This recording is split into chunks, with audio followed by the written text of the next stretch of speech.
of talking shit. So that means next week will be 1 year that I've been talking all this shit.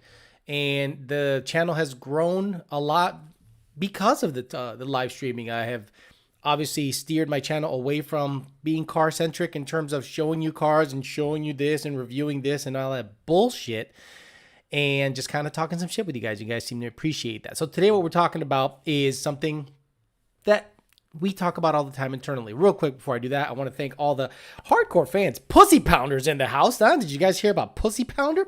F-150, S550, Tony, full bolt-ons in the house. YouTube crew up right there, free speech, all the usual suspects. I'm really happy to have you guys on. I'm waiting for Jeremiah Camp to say hello. Hopefully he had a full day of work today because the restaurants are now opening up here. So hopefully everyone's back to work. And if you live in West Virginia, you got to cover your mouth. I think if you live in West Virginia, you should cover your shit anyway because you're gross. You are gross as fuck. So just cover up anyway, regardless whether you have COVID or not. So, so real quick, what I want to talk about is a thing called Tuneachondria, which Tuneachondriacs become Askholes. And then a new trend, not a new trend, but a trend that I wanted to talk about before was techs that tell you that because you don't work on cars right now, you know less than them. And we all know that is a bunch of bullshit. But I'll talk about a situation that I had with a I don't want to say a customer because that sounds like I'm talking shit on a customer, but I came across somebody that I dealt with that basically went down that route. So let's talk about Tuneachondria. What's Tuneachondria?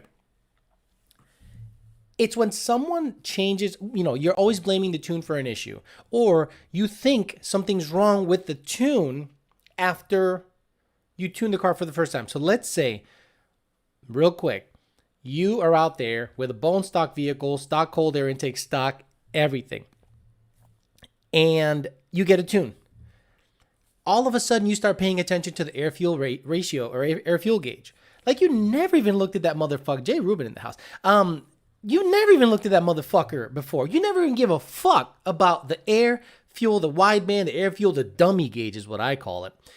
You never gave a shit about that gauge. All of a sudden you get a tune. Now you give a fuck, as if all of a sudden I am commanding richer values.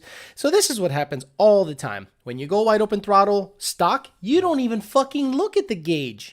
You don't even give two shits about the gauge when it's stock and you go wide open throttle down the street. You don't care. Once you get a tune, you think we changed something, especially on a stock car, and you stare at that gauge. And you know how many times people say, hey, whoa. Air fuel ratio is 11.9. That is way too rich, Alex. Okay, so sometimes I indulge these motherfuckers. Sometimes I'm like, what should it be? They're like, well, I think it should be 12.5. I'm like, okay, based on what? Based on what? Like, tell me, based on what? These cars have high compression. Most of them are pump gas, piece of shit, junk gas, garbage, and they have variable cams. So depending on how I swing the cams, depending on how much timing I put in it, depending on the fuel that you have in the tank, often dictates how rich or how lean I should run it. So a lot of people think lean is mean, right? Lean is mean. Lean is mean until it pops. So I tell people, well, a lot of people, especially in their 40s, my age and older, well, back in the day, ethanol was not in any of the pump gas stuff. There was no 10% ethanol. So the Stoic was 14.0. Now it's, 14.7. Now it's 14.0. So all that you thought about 12.5, 11.5. I remember I was at a track. I was at a track with a known racer that is a badass of all badasses. And he goes, man, you got to look at that guy's tune over there. I'm like, well, what's going on with it? Oh, it's a GT500. What's wrong with it? He's like, that thing's running at 10.9 air fuel ratio. And I'm like, that's about right. Because it's like 0.79 or 0.78 lambda. Oh, no, it should be 11.5. Really? Why should it be 11.5? So Ford.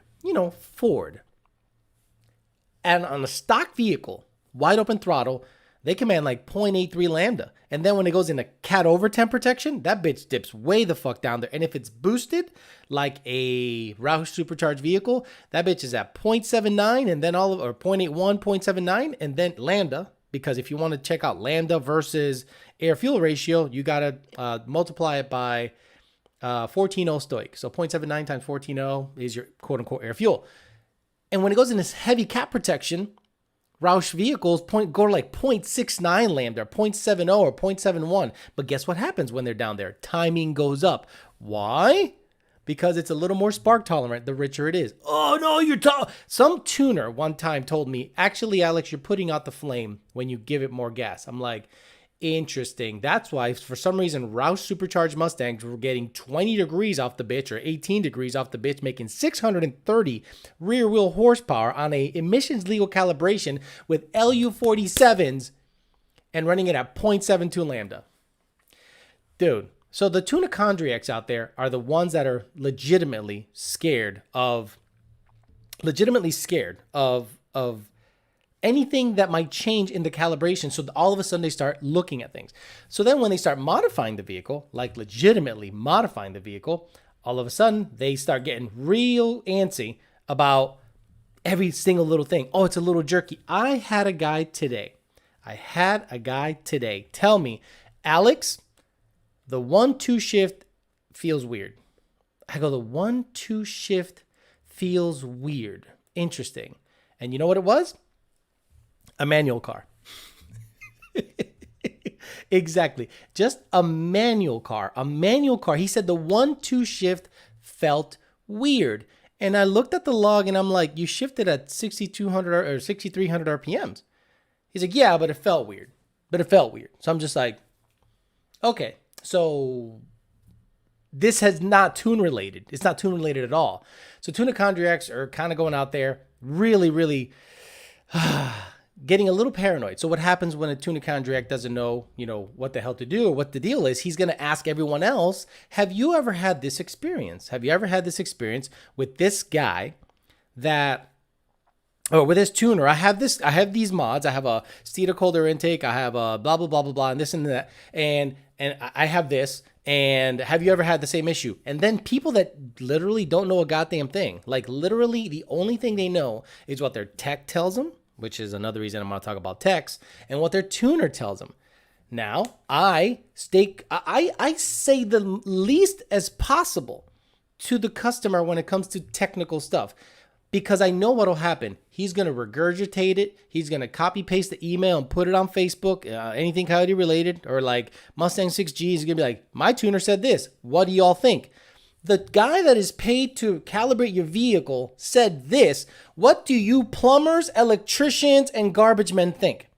That's exactly what goes on out there. And people give electricians, garbage, not that there's anything wrong with those professions, but they're not calibrators. They don't do that for a living. But they ask them, what do you think? And then they say, well, I worked on cars way the fuck back in the day.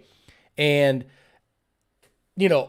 I never had that issue. Or, and then I hear people say, well, I dealt with tuners all my life and they're all the same. And they basically kind of say, well, the tuner doesn't know what the fuck he's talking about because he doesn't work on a car. Now, if you guys are out there thinking that calibrators, actually, I'll take it back.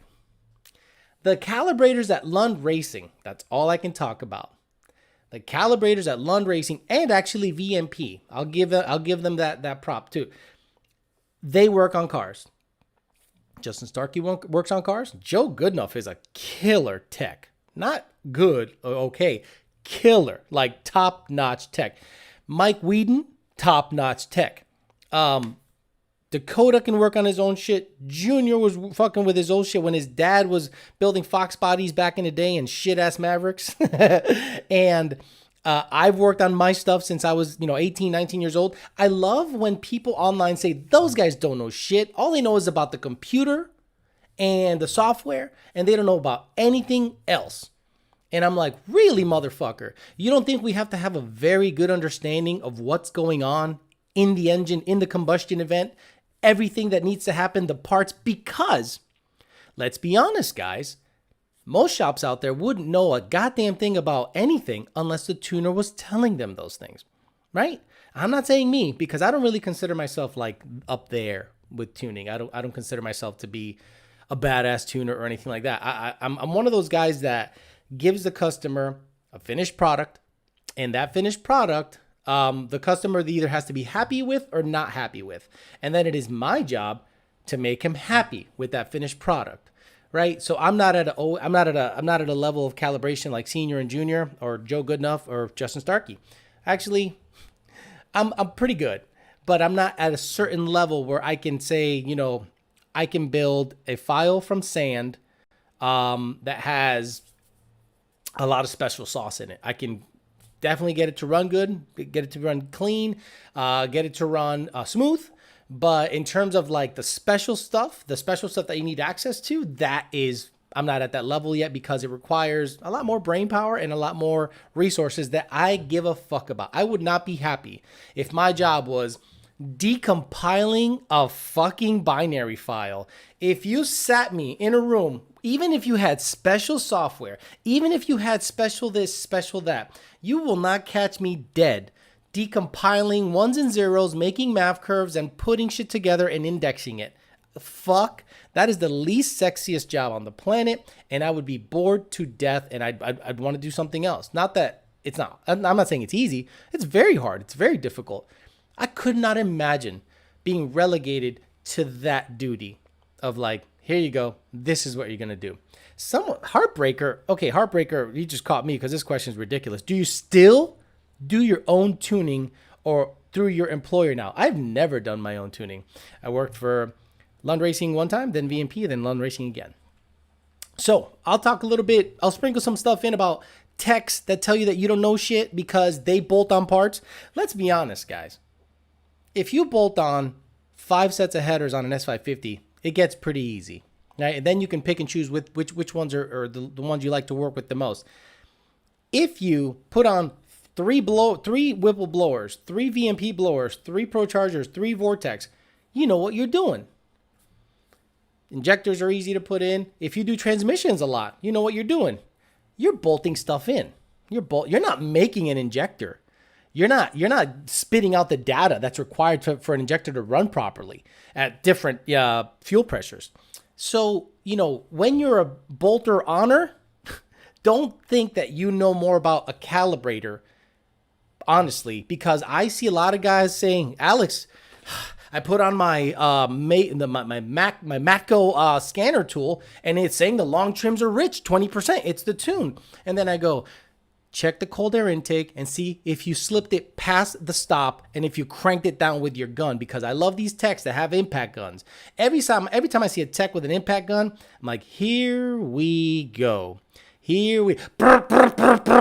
Putting on spark plugs with an impact, a little impact, putting on cold air filters with an impact, putting on throttle body. I'm like, you're an hourly, what do you call it? What is it? When you get paid by the job, meaning flat rate, right? Flat rate. So if this job pays you 4 and you do it in 2, you get paid for 4. So what do? Your trusty hand tool is a fucking impact, and you just zip everything in. So this guy, I'll give you an example.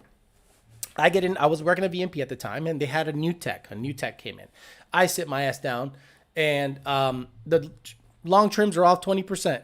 And he's like, oh, it must be the tune. I'm like, no, it's not the tune. It's more than likely the cold air intake. Sure enough, I look at the filter on the cold air intake, and it's way past the stop, and it looks like it's been cranked down with an impact. You know how you know something's cranked down with an impact? When you loosen it for the first time, it makes that tick, like tink. And I'm like, aha, motherfucker.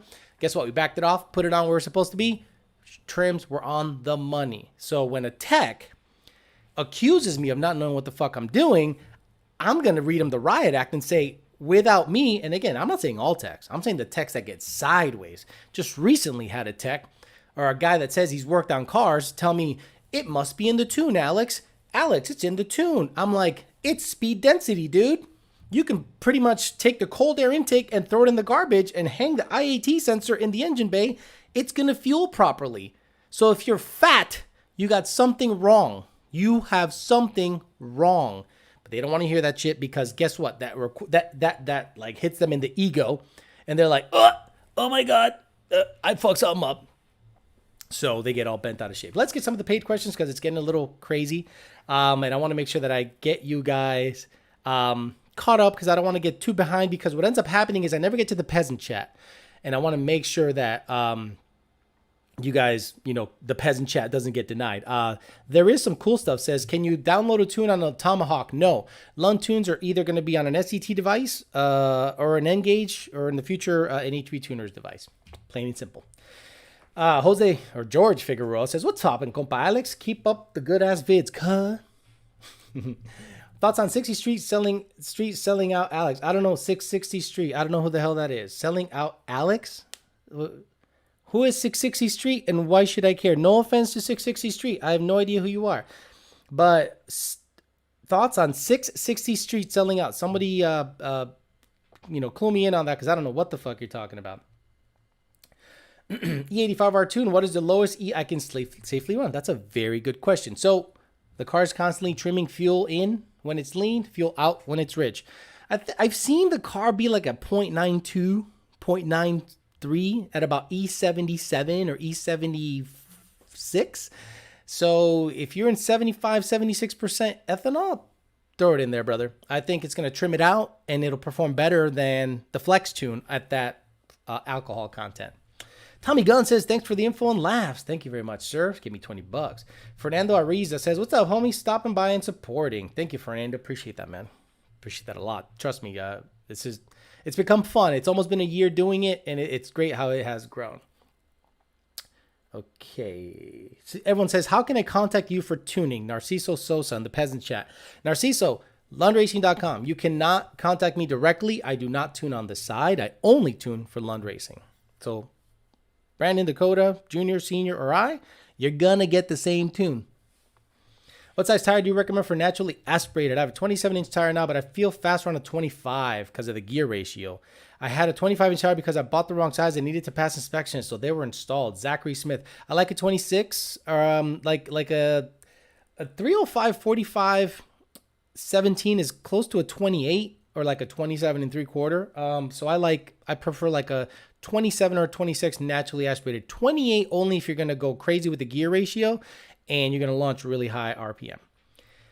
Noah Cole. Hey, Alex, I probably have a stupid question. I have a 14 GT with 50,000 miles and got an oil change and started to have an intermediate tick right after. Should I be worried? And I love the show and great information. Dude, when it comes to coyote ticks, I don't care anymore. I'm just so not worried about the coyote tick because I really don't think it's that big of a deal. The red car right now has a ticking engine that I've had because I bought it used, knowing that it had a tick. That thing ticks, raps, slaps, no issue. I go watt and you never hear it. Wide open throttle is watt. Ruslan Z. S550 Procharger at 10 PSI, and I lost to my Paxton 10 PSI same power on dyno. Paxton pulled hard as fuck on top. Why do you think? I love your tunes and vids.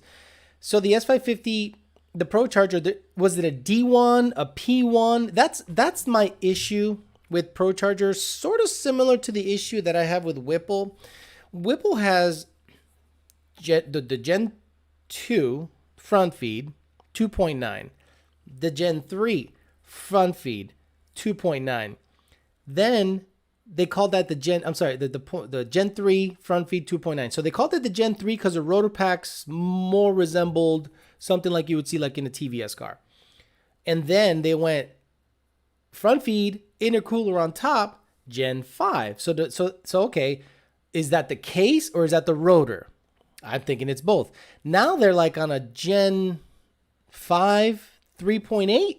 So it's a same design rotor. But look, so the same thing with Procharger. P1, D1, F1 we know as the big boy. P1 I think is like the intermediate, and the D1 I think is the beginner.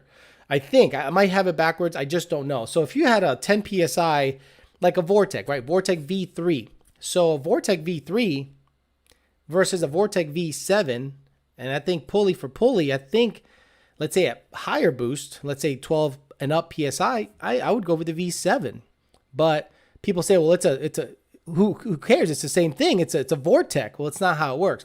The Paxton 2200 is stout. It is like a V7 Vortec JT. It's like a JT B, Vortec, the Paxton 2200. The Paxton 2200 is no fucking joke. That's a bad motherfucker, honestly. I'm going to be honest. If I'm going to go centrifugal, it'll be a Vortec V7. I have a V3 in the white car. I don't need it. I don't need it. But if I'm going to get after it, it'll be a Paxton 2200 or a Vortec V7. You know, and if I want to, you know, rip my crank right off the bitch, I'll go something with Procharger, like an F or something, with a MFP crank support, of course. But yeah, Ruslan, I think the Paxton unit is just better than the current one you're running at that boost level. Now, let's say for whatever reason, the one you have is meant to be real high and spun real high. It might do better at high boost. That's not to say that yours is worse than his. It just means yours is worse than his at that boost level. Confined says price check 2012 $83,000 83,000 mile chassis, long tube free flow exhaust, 18 intake, rebuilt forge one, no sleeves, mantic clutch. Price check. So a 12 GT with 83,000 miles, 18 intake, rebuilt forge gen 1, no sleeves, mantic clutch. That's a 16. That's a 13 to $15,000 car.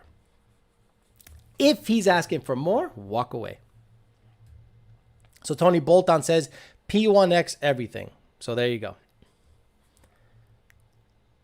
Okay. Zachary Smith says, also congrats on the 50,000 subscribers. Thank you very much. I didn't even notice it. The way I found out was some other YouTuber told me, and I'm like, oh, what the fuck is he talking about? I don't wake up and go, how many subscribers? I know that I get about 800 a month because I get a monthly report. And that's good enough for me, man. If I grow out of some crazy shit, I really don't think it's ever going to happen. Me grow some crazy numbers, but I'm happy where I'm at, dude. The growth is great. It pays for the cars. I'm really happy.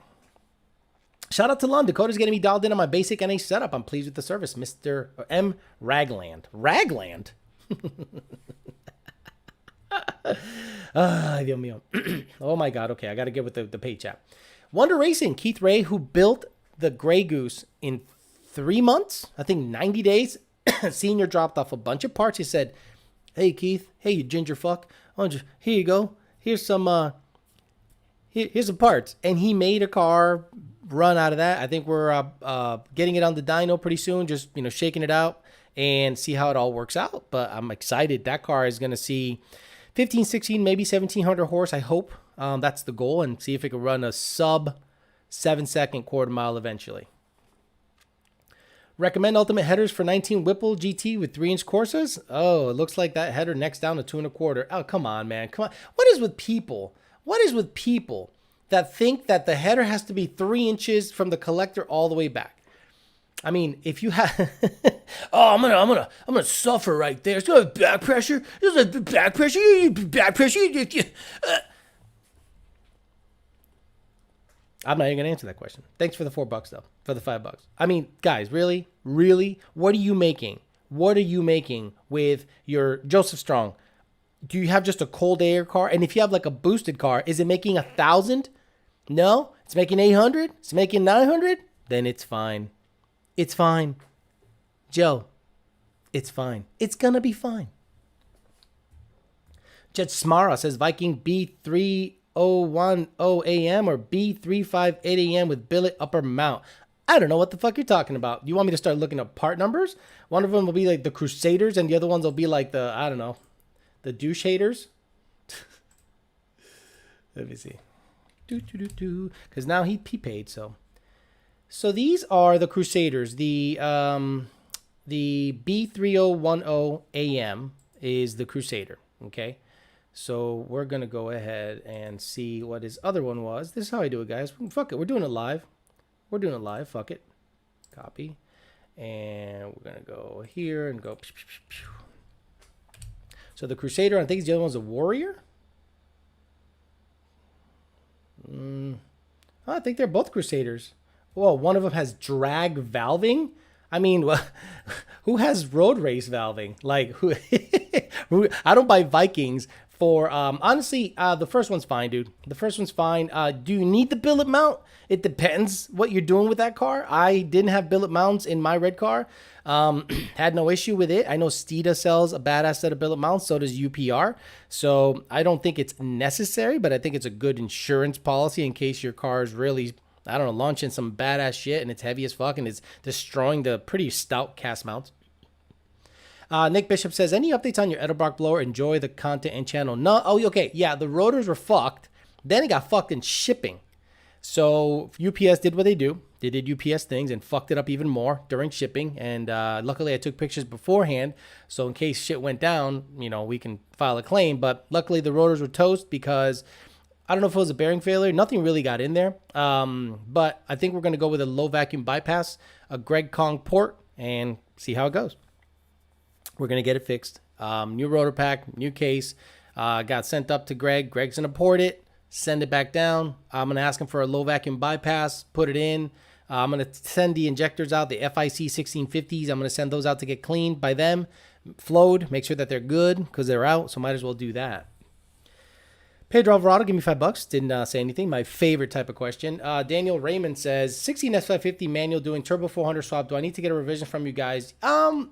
No, clutch protection is already off, and depends on your OSS sensor if you're going to have some kind of mile per hour stuff, like have it show mile per hour.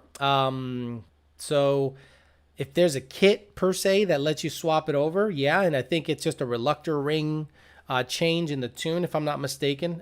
But I don't think you need a revision. It's a manual. The car doesn't know. You might need the clutch present so you can push it down and turn the car on. Hey, Alex, what do you think of the MMR 2012 Mustang head cooling mod for H? Okay, so I've never, ever had anyone use a head cooling mod, period. So is it necessary? I don't think so. I think, is it a good idea? Sure.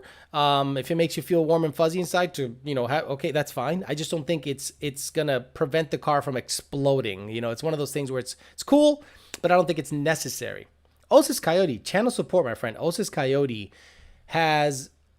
he's one of those guys. So see, as a tuner, you do pay attention to certain people more than others. But the reason I pay attention to Osis Coyote, Daniel, is because he gets shit done. Give me a log on this, da-da-da-da-da. Boom. Log comes back. I go, oh shit, looking good. How's it feeling? It's idling a little high. Oh, I see why. Here, log it. Boom, done. Comes back with a log. Holy shit, it's fucking mint. How's it running? Dude, it's running mint. Let's work on the shift schedule. Here, boom.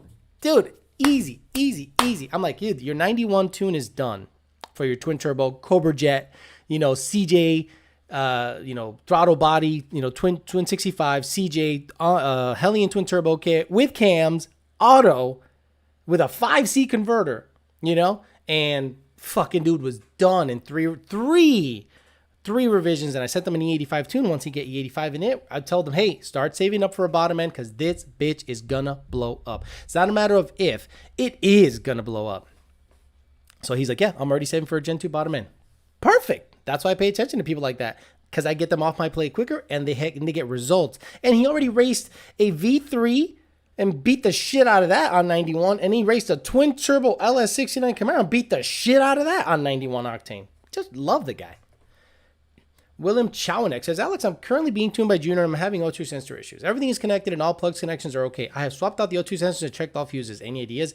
Look, man, if you're working with Junior and he is saying, hey, the O2s are fucked, something's junk, if you're swapping a bank to bank, you're not going to get any better advice from me. What I would do is go through everything, because if you're getting circuit codes, or if you're having no signals, or if you're having if you're having one bank read way more fucked than the other bank, that could cause major issues. So swapping them out, buying new ones, and if it's not if the O2s are reading but reading fucked up, and Junior has the right data, the right math data, the right injector data, then we have to start looking above the O2 sensor. So your injectors might need cleaning because one's stuck open or one's stuck closed, or you have a massive exhaust leak at the primary. All that stuff can come into play when you have a disparaging, like a bank-to-bank discrepancy. Sorry. David Jaffrey says, Alex, out here looking like a lean albino version of Terry Crews with a goatee. Thank you. Thank you. I don't know if that's a compliment.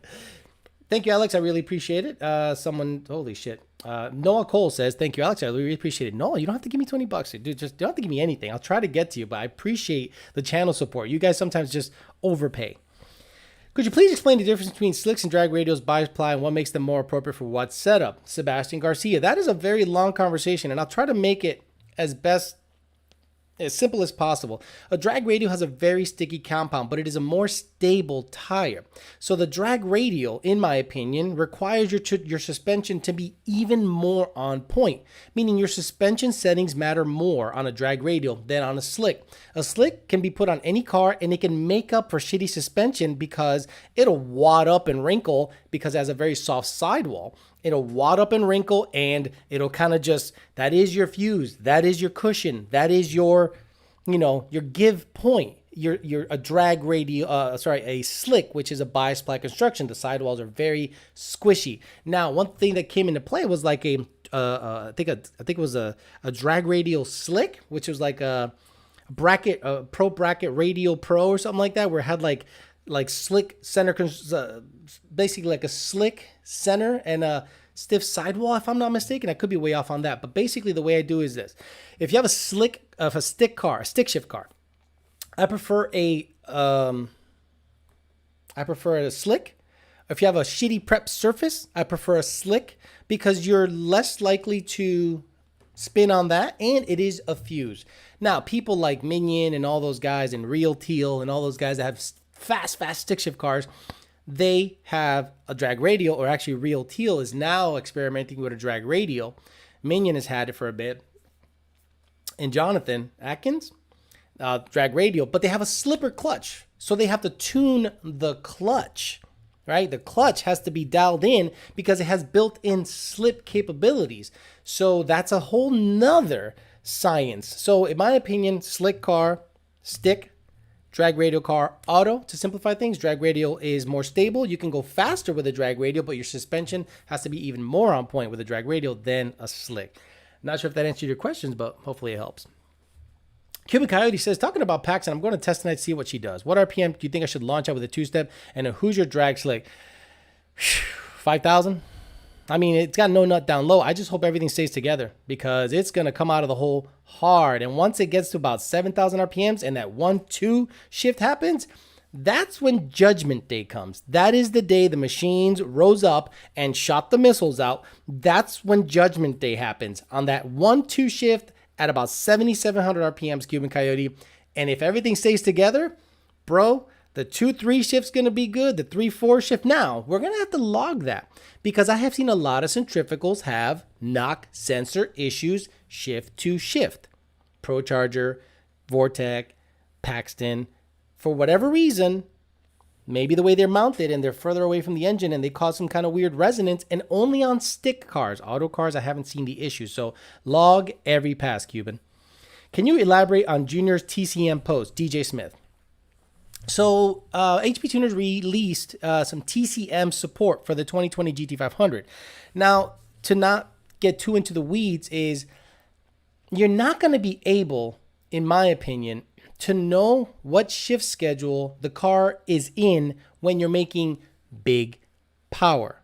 Again, guys, big power. The advantage of having TCM access is to shift it at higher RPMs while leaving it in drive, basically, without having to paddle shift it. That's pretty much the only reason why you want TCM access, so that you can manipulate the shift schedule so that it does it automatically, so you don't have to select it in the paddles. Now, that current schedule, the way it looks, DJ, the way it looks, it doesn't tell you what drive mode is what. It doesn't say this is sport mode, this is drag mode, this is wet mode, this is any mode. And we don't know what the car is doing when it's making 1,000 rear wheel horsepower with slicks or a drag radial, and then what shift schedule it's trying to reference. And since it's not indexed in the new calibration update, we don't know. We have no idea what the car is doing. We have to log what schedule it's trying to use when it's making big boy power, so that we then can manipulate. Now, what's the quickest, dirtiest way of making sure that doesn't happen? You make them all the same, but then that takes away the coolness factor, the sport shift stuff. If you're a 800 horsepower homo and you're like, I like the sport shift schedule, I want to leave it alone. And I like the drive schedule and the normal schedule and the race schedule and the drag race schedule. I want to leave those alone. I just want, when I drag race, I just want the drag race schedule to be manipulated. Well, guess what? You might not be able to do that if nothing is indexed and you cannot log what shift schedule it's using. Hopefully, DJ Smith. I think it's nice to have it, but I don't think we'll be able to manipulate it for anything useful until we get definitions and indexing. Hopefully that helped. Probably not. Probably just confused you more. Quick Stanger says, what's up, Alex? Here in Tennessee, I'm seeing quite a few 8th mile tracks. What are your thoughts on 8th mile drag racing? I think it's great. Look, any drag racing is better than no drag racing. If you gear your car properly for 8th mile, it's going to be badass. I know that a 550 8th mile on my Fairmont was good for an 8.7. So if you're anywhere in the 4s, that means you're like in the 7-second zone, 4.9, you know, because like when Senior went 4.9, he went 7.70. So, but if you gear it for 8th mile, make it favorable, and there's a lot more 8th mile tracks than there are quarter mile tracks, especially in some podunk Georgia ass shit where they do top end racing, no prep stuff. So I like it. It's fine. I don't have an issue with it. Want to run Octanium? Sam50 says, I want to run Octanium, but to make sure I have enough octane when I'm out there hooning on 91 gas. Can I run the same tune when there's no octanium in the tank? Yes. As long as the tune isn't already commanding more timing to make better use of the octanium. You know what I mean? If it's an octanium tune, I wouldn't run regular 91 on it. If it's a regular 91 tune, I would run octanium through it. Do you know what I am saying? Confine says, bought what I figured. Big thanks. Mustang for sale. About what I figured. Mustang for sale, people. 83,000 miles. Forged Gen 1. 18 intake. Mental clutch. 14,000. The best offer. Love your channel, bro. Thanks for all you do. Has 10. Here's 10 more dollars. Very good. So he was asking how much that car is worth. I gave him a price and he agreed with it. If you are out there buying 2012, 2011 Mustangs for $20,000, kill yourself. Hard left into the fucking Jersey barrier. Drink bleach. Kill yourself if you're paying $20,000 for an 11 to 12 Coyote Mustang. Kill yourself. Estimated wheel horsepower on a 2018 with a Stage 2 Whipple with the 85. 3875 pulley, boosted pump, 1050X injectors. And what power does stuff start braking? Stuff can break stock. the Zentric stuff can break stock. But a 3875 pulley on E85 is going to be good for about 740, 750, I think, if we can shove about 20-something degrees in it, I think. Because it's the 2018, 12-to-1 compression, better motor. We can, ring it out. I just did a guy today on pump gas up in the Pennsylvania area, and I think it made like 663 on shitty 93 octane with the knock sensors pulling a degree. So I think with another 5 degrees on top of that, why can't you make 730, 740, or maybe 750 on a 3875 pulley? Lakin Ezel says E85 is better because it has electric lights, and it has what plants crave. Whoever gets that can be my friend. I purchased a 2020 GT with a 401A package. What should be my first mode? Mode? Did you mean Mod Diaz? Of course his name is Diaz. So Diaz, your first mode should be just a tune. Just a tune. Don't go too crazy on E85 bullshit. Don't go too crazy on long tube headers. Don't go too crazy on looking up twin turbo kits and this and that and crank sprockets and old pump gears. By the way, guys, if you're going to buy a crank sprocket, Ford has them for $50. Please just buy a Ford crank sprocket. If you're going to buy an aftermarket crank sprocket, Ford has them. A forged crank sprocket for $50. Come on, guys. So yeah. So I think a tune, Diaz, it's the 401A. If it's an auto, that you'll see the biggest difference. Actually, even if it's a manual, you'll see a big difference because, we take advantage of some of the good octane on there. And if it has good octane in your area, it'll see decent spark, AKA timing, and you'll be happy. Sam50 says, I get what you were saying. Garrett Smith says, channel support, car runs great. Twin turbo, I think auto car with like twin 55s. That bitch is going to roll. I think he's going to be pleasantly surprised once he gets to a track. Those things spool quick. And he had a triple hat or a dual hat. And I'm like, dude, I love you. I know you got a dual hat set up in that car. It is running lean. So one of the pumps is being a dick. So sure enough, he took the pump. I mean, you know how much of a pain in the ass it is to remove the seat, remove that little ring, the gaskets underneath it, pull the tank up. And if you have a lot of gas in the tank, it'll fucking come right up out. You got to take the siphon deal out, and then you stink. and he had one of the pumps, one of the connector, where it pushes into the hat. It was broken, so it wasn't building pressure. He replaced it. Boom. Same tune. He was done. Love people that just, hey, took it apart, and it was fine. He didn't say, I'm a tech. Did you see this on my sleeve? It says SAE certified, and I have a scan tool, and I got about $800,000 in tool in the Snap-on truck, which is the bang bus, right? The Snap-on truck, you go in there, you're going to get fucked. So I know more than you, so fix it in the tune. You got two 465s at 12 PSI, and you think it's the tune, motherfucker? Garrett Smith was like, nope. Took it apart. It was broken. I replaced it, and it's all good now. Love him. Root beer. 17 GT with every warning light and error on. None of the modes, parking aids, or anything works. Car drives fine. Gauges work. Is there something I can check or take it to the dealer since it's under warranty? ABS? Is an ABS sensor bad? If you probably take it to a dealership and they'll pinpoint exactly what's going on. Like they'll do an ABS test and all that bullshit. But it sounds like an ABS test, an ABS issue, a fuse, something's disconnected. That's what it sounds like to me. Like your advanced track and everything is on. Your steering fault, everything's on. Have you tried flashing another tune in it just to see if it does a cam reset or whatever and just kind of clears everything out? Try that first, bitch out. Nasty Nate SVT says, Nate. Every time I see Nate in SVT, I'm like, Ryder? Dick Ryder? No, it ain't Dick Ryder. Say, what's up, Alex? What are your thoughts on this Ford? Ford installs Whipple kit on a Gen 2 and melts with the Whipple tune on Ford's Whipple and won't cover it. So basically, Ford installed, this is what he said, Nasty Nate says. Ford installs a Whipple kit on a Gen 2 and the Whipple tune destroys it and Ford or Whipple won't cover any of it. I think that's bullshit. Right? Because a lot of people buy Roush calibrations or Roush tunes or Roush superchargers for the warranty.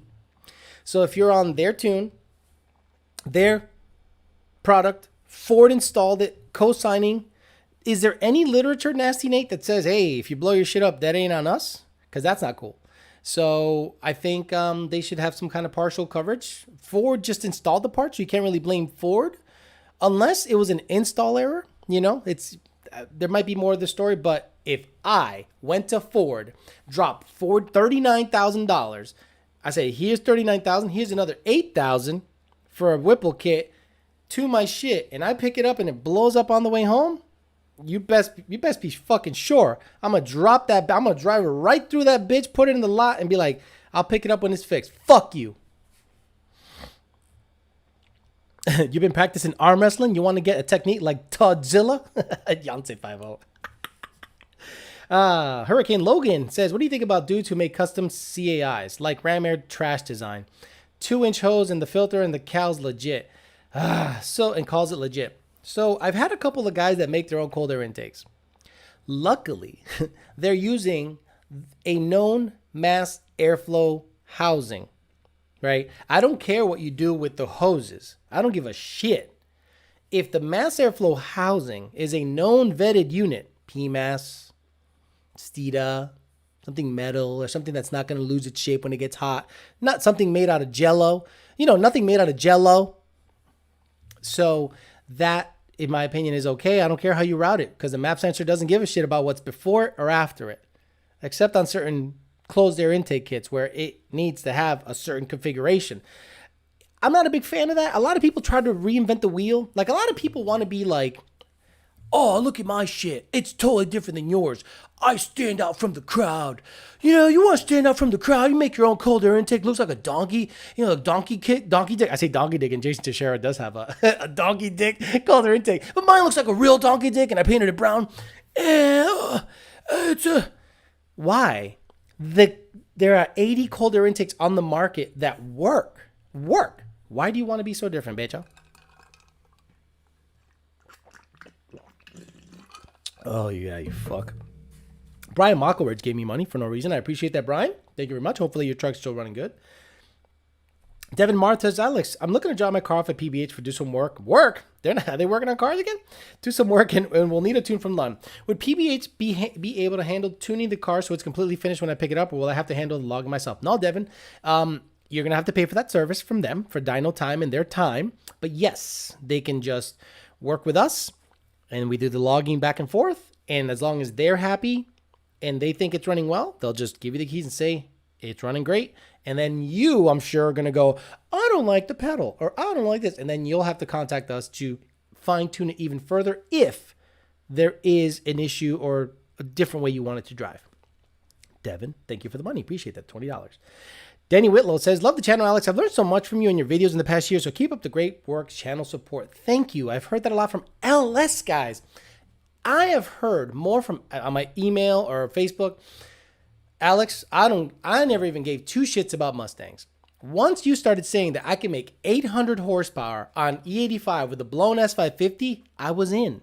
You mean no cam upgrade? No.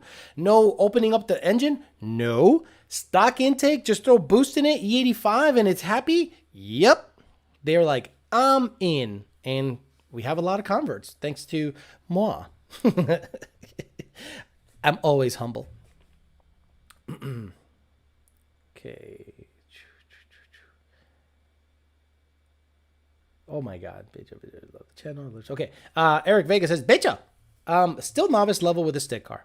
Tips on launching my 15 GT to get out with the 60 foot. I've used launch control function and So what I've noticed on S550s is they need to be lowered. You need to lower the center of gravity a little bit. You also need to tighten up the cradle back there. The cradle has to be on lockdown. So I like the Steeda Stop the Hop kit. The Steeda Stop the Hop kit is, in my opinion, the quickest, easiest way to center everything, to lessen wheel hop, and then your launching technique can be worked on. Because what's happening is you're probably either wheel hopping or blazing the tire or bogging the car. When I want you to have like a slight haze and still having the car push forward. But that requires a lot of clutch input or a lot of clutch manipulation. Number one, remove the helper spring from the pedal. There is a helper spring under the clutch pedal. Depress the clutch pedal. Get up there with some needle nose pliers. Compress the spring. Pop it off. Fucking throw it in the garbage. Don't buy any other springs. Don't buy a softer version of that spring. Take the spring out. Immediately, you'll notice the pedal is more predictable and more of a linear feel. I know when the clutch is coming out because when the clutch assist spring is in, you're like, and then there's a point where the spring opens up and it forces your foot up without you wanting to do that. When you take that spring out, it is up to you to, engage the clutch and at what rate you want that clutch engagement to happen. And then you can practice slipping the clutch. So hopefully that helped with your situation, Eric Vega. Cedric White says, Alex, what's up, Alex? I took heed of what you said with the 6R80 swap, and I was thinking of doing a built AODE. My 347 is ready. I wanted to know suspension I'm looking at. BMR, MM, so that's something motorsports. Fuck, I'm sorry. UPR, any advice? So, Cedric, it sounds like you have a Fox body, 347 and an AODE. You can't go wrong with anything that's been around for a long time. Someone that got into it now is getting into it now, basically trying to get into the game. UPR has been doing Fox body shit for the longest time. So has, oh my God, Maximum Motorsports. So if it would be, F, marry, kill, I would fuck. God damn it, I forgot what MM is. Fuck Maximum. I'd fuck Maximum. I'd marry UPR and I'd kill BMR. The Goblin says, channel support, buddy. If anybody in Georgia wants smoke, meet me at Middle Georgia Motorsports Park, May 30, no prep race. Talking all that shit. Damn it, Goblin. We got to get you a built trans, Goblin. We got to get you that badass shifting that snaps your neck. L5 and C2. Stick shift's great. Can't get out of the car because you're hobbling like a fuck. 1450, toss the bearing. What do you do? Any ideas? Toss the bearing. You look for a Gen 2 bottom end. Or if you can rebuild that guy and do rods and pistons, get a boss crank, rods and pistons, use your block as long as the bores are good. Why not do that? Rods and pistons on that Gen 1, bitch, and you can fucking live at 800 plus, no problem. That's what I would do. 1112 GT500 at GT350. What do you want to do? Now, there isn't a better car out there than a Whipple Supercharged GT350 if you're in the 700 to 850 range. If you're in the 700 to 850 range, there is no better car on the planet. Drivability, daily driver status, power delivery, brakes, handling, and looks of a GT350 with a Whipple supercharger, twin boosted pumps, 1000cc injector, E85, best shit ever. Running this weekend on my street 20s with a 275/45/20, bad idea. With Nitto 555Rs, real bad idea. Waiting on my skinny fronts. Eventually we'll be leaving on a 28-inch bi-spline Mickey Thompson rear with a 409 stock clutch. Much better idea. I'd be careful on that 275/45/20. That bitch sounds narrow. Even if it's a 555R, it sounds narrow, and that sounds like a snapped axle, Eric Vega. So be careful. Slip that clutch. Do not be too aggressive with it, because if you wheel hop a little bit, it can be a bad time. What's the most sleeper car color in your opinion? Silver. Silver or gray, because it looks like every other car on the road. It doesn't stand out. White, red, Kona, Deep Impact, fucking gotta have it green. You know, those are colors that go, I mean business. But silver is like rental car status. It's silver or black cars look badass, but I put silver as one of the most unassuming colors. And I like he said color, COLOUR, J Wood Jaffrey. Alex Marquez says Luntune 13 full bolt on 150 shot E85 with an 18 ported stage 3 comp cams and a 4C stall. All these fucking letters. FBO E85 18 ported stage 3 4C 355s. Can it run 99 on this setup? Love the channel. 13 full bolt on F150 E85 18 ported stage 3 Comcast 4C. Yeah. Yes. You're gonna need weight reduction, brother. Weight reduction. A lot of weight reduction, but it can do it. F150 S150, give me $20. Says, I spun a bearing on my build. I'm getting a build block. My oil was diluted with fuel trying to start it with F150 with the F150 engine harness. Never checked the oil after the Whipple install. Channel support as well. Wait, you fucked up your engine and you gave me money? You're the best. Man of War. Looks like he has a Camaro. Says, channel support. Love you guys.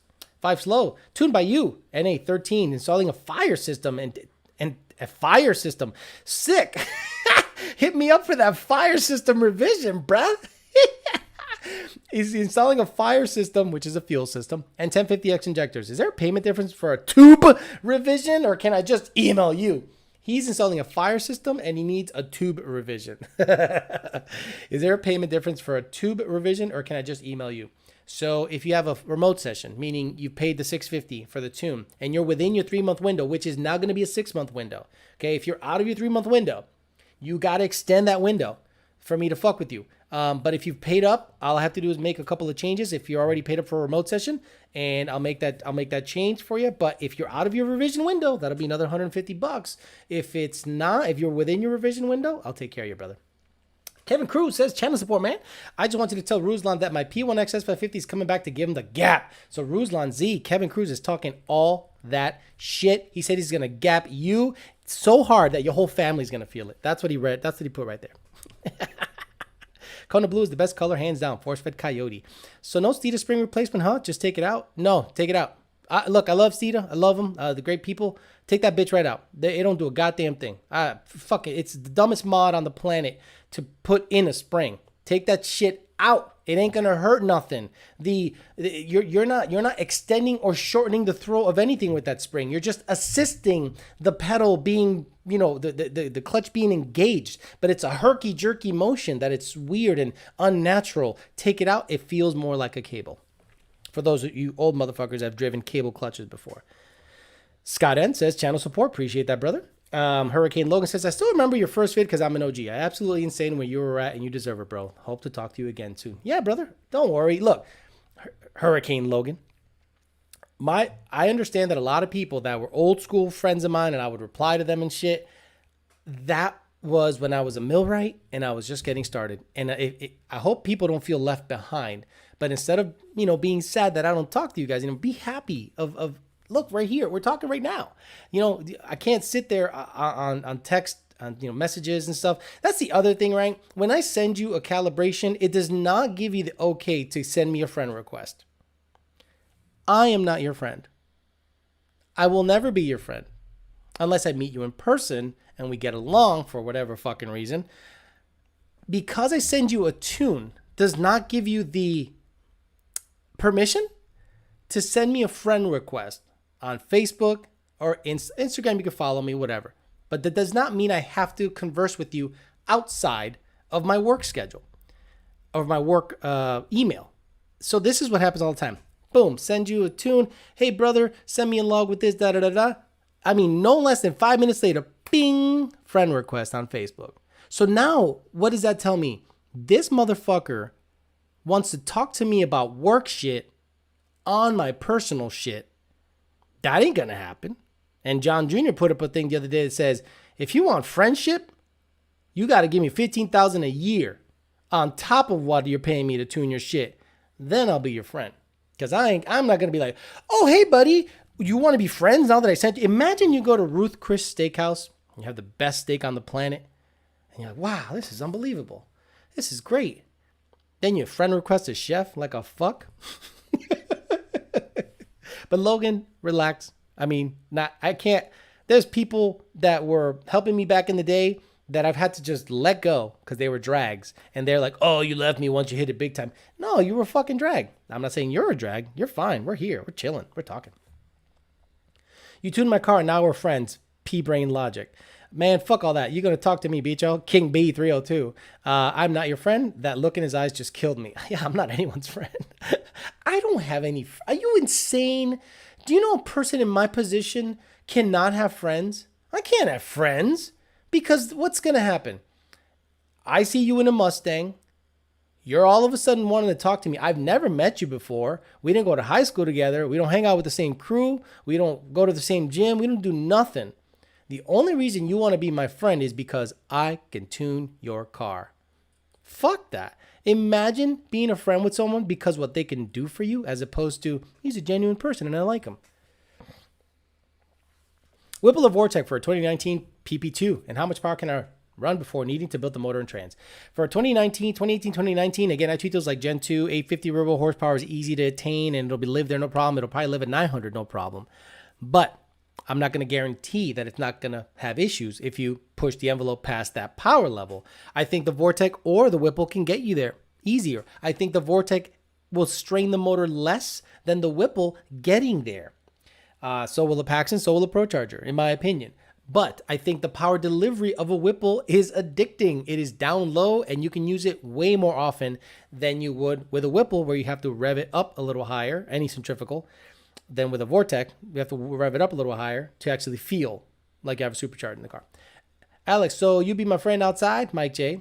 Matt Jones says, friends just use people. Socrates Frya says, do you post car shit on Facebook? You might get a friend request. If you do, I might friend request you. No, we don't. Damn, Alex, selling that ass for $15,000. $15,000, I'll be your friend. I'm not saying I'm gonna meet you. I'm gonna say, oh shit, let's say Cuban Coyote was like, I answer Cuban Coyote. Cuban Coyote hits me up on Instagram. I answer him. He is actually someone that you develop a friendship with. He didn't come at me sideways. He was super legit. I felt bad that his car blew up. And we struck a friendship, online friendship, right? But he didn't go out of the way and be like, yo, let friend request and up my ass about shit. No, that guy's so legit and cool. So anytime Cuban Coyote hits me up, boom, I hit him up. Hey, what's up, man? But everyone else that I've never met and never had any dealings with, him and Osis Coyote are like, and Matt 760 or whatever the fuck his name is, the guy that tells everyone to get a drag mode tune that is the bane of my existence. But King 95, Vortec or Whipple will get you there. The Whipple will feel better, in my opinion. Matthew Goodall, channel support, bitcha. Big weekly thanks for all your advice as I sort through cold start, alcohol, relearn inconsistencies, trying to always research and educate myself before bothering you with questions. Thank you very much, Matthew. A lot of the videos that I have answer your questions. The problem is they're not indexed properly. So I'm going to go through my videos eventually when I have some time, whether I'm on a flight or just a long car drive.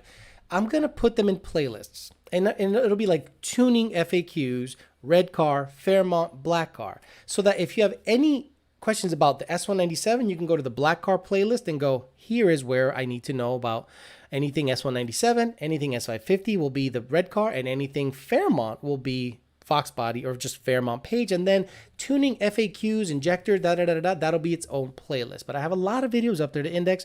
It's a one-man show. So I'm going to do my best to get it taken care of. Brian Malkovich says, please see earlier question. Brian, you paid $14. You didn't say shit. Let me see, Brian.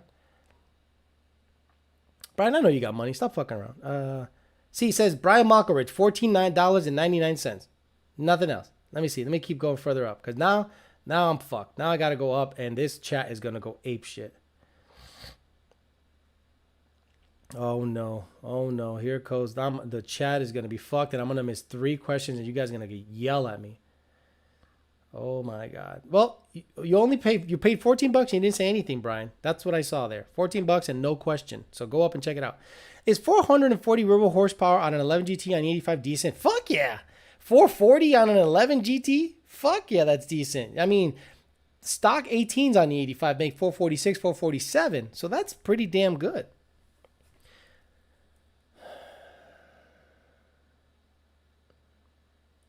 But Brian, hit me up on the peasant chat. But I don't know. Oh, Rami. Rami's like, you just broke my heart. Rami's my friend. Rami I knew since the VMP days. So yeah, Rami's my friend. Very much so. We helped, in my opinion, we helped each other. His car taught me a lot about S550s and shift schedules and why certain fuel systems just are not adequate. I was going to say suck, but they're just not adequate for certain applications. And he built a business based on the things we learned together. So I think he's a very crucial part of my tuning success. Brian Mocker says, if you had an 07 GT500 motor, you wanted to make 1,000 safely. Safely. What a crazy word, safely. 1,000 horsepower safely. Love you, Brian. What would you do to the motor? Which builder would you use? Truck is parked, getting suspension, big brakes, paint, and interior. L&M engines. Tell them I want to make 1,000. Drop it off and get ready. Get ready to strike a nice fat check to them. Say, L&M, get me a high compression. Give me a high compression 5. Make the sucker a 5.6 or bore it over. Or if it's a 5.4, if they can maintain it a 5.4 on the iron block. Badass heads. Get the heads sent out to like Schlocko or someone like that. Get some NSR cams in that sucker. Upgrade the chains and get a VMP Gen 3 on top of that sucker with a 2.4 pulley and a 15%. And if that bitch don't make 1,000 like nothing, something's wrong. 10-to-1 compression, 2.4 upper, 15% E85 NSR cams. No problem. No problem. 08 GT500 Vert, $21,000. 12 Boss, $23,000. 11 GT500, $25,000. Which for 700 Boss 302. Boss 302. I'm just bad. Boss 302. Why? Because out of all those cars, King Daddy swinging his dick coming out of the shower and traumatizing you for life is Boss 302. Boss 302 was King Daddy until the Predator came out. So if you can find yourself a Boss 302 motor, get that bitch. Don't even wait. CNC heads, good cams, badass crank, better rods and pistons, sling in the jizz. Bah! You ever try to sling it in the shower and then it gets hard before you can get it off your hands and you're like, oh no, man, shit. Then you get the soap.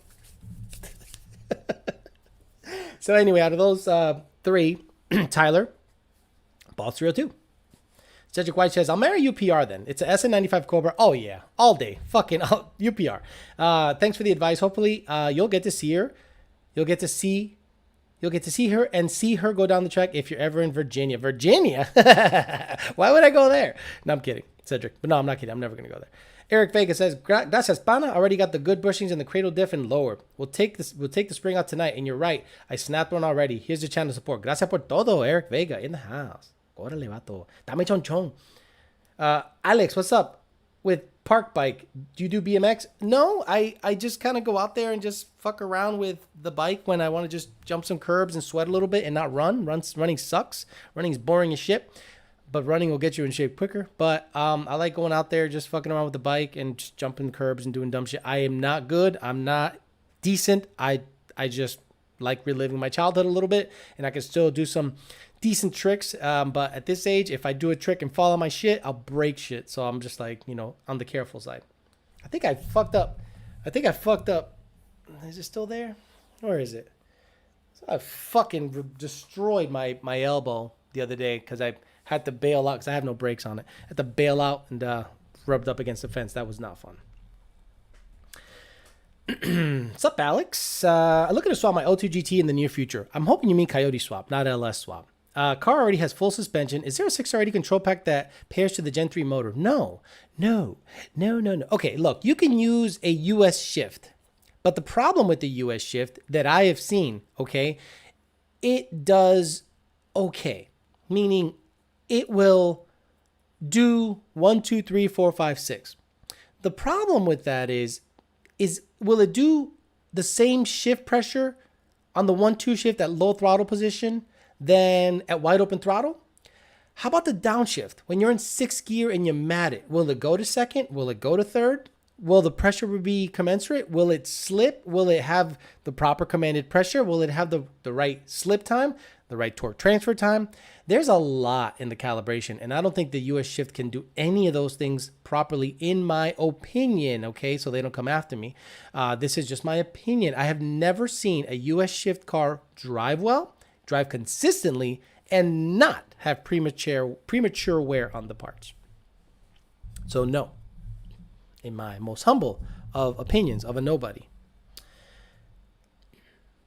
David Jaffrey says, "What are your thoughts on the weight reduction?